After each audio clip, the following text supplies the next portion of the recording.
या बातमीचे प्रायोजक आहेत मनोरंजन नगरी, लहान मुलांसाठी फुल एन्जॉय पॉइंट, पत्ता होम मैदान, पासपोर्ट ऑफिस समोर, सोलापूर।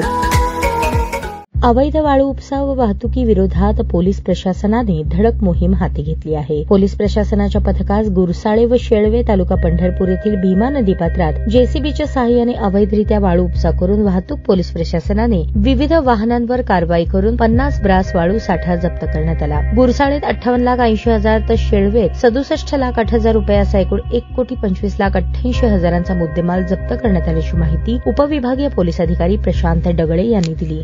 पोलीस प्रशासन 17 नोव्हेंबर रोजी मौजे गुरसाळे येथील भीमा नदीच्या पात्रात चोरून अवैध वाळू वाहतूक करत असल्याची माहिती पोलीस प्रशासनास मिळाल्याने त्यांनी पोलिसांनी छापा टाकून एक JCB, 2 tipper, 1 tempo, 2 tractor, 1 motorcycle, 25 brass वाळू असा एकूण 58 लाखांचा मुद्देमाल जप्त केला। यावेळी गुरसाळे येथील कारवाईत सोमनाथ गणपत शिरतोडे, पंकज कोळेकर, विनोद कोळेकर, विनोद चव्हाण, वैभव कोळेकर, समाधान चव्हाण, अतुल पवार, सौदागर शिंदे आणि इतर 3 ते 4 इसमांवर गुन्हा दाखल करण्यात आला आहे।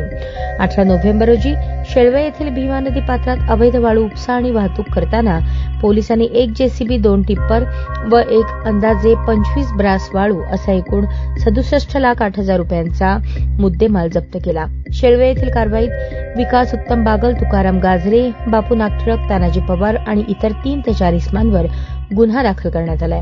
ही कामगिरी पोलीस अधीक्षक अतुल कुलकर्णी, अप्पर पोलीस अधीक्षक प्रीतम यावलकर यांच्या मार्गदर्शनाखाली पोलीस हवालदार निलेश रोंगे, महेश कांबळे, पोलीस कॉन्स्टेबल दिगंबर भंडारवाड, शिवशंकर हुलजंती, राहुल लोंढे, विनोद शिंदे, वैभव घायाळ यांनी पार पाडली आहे।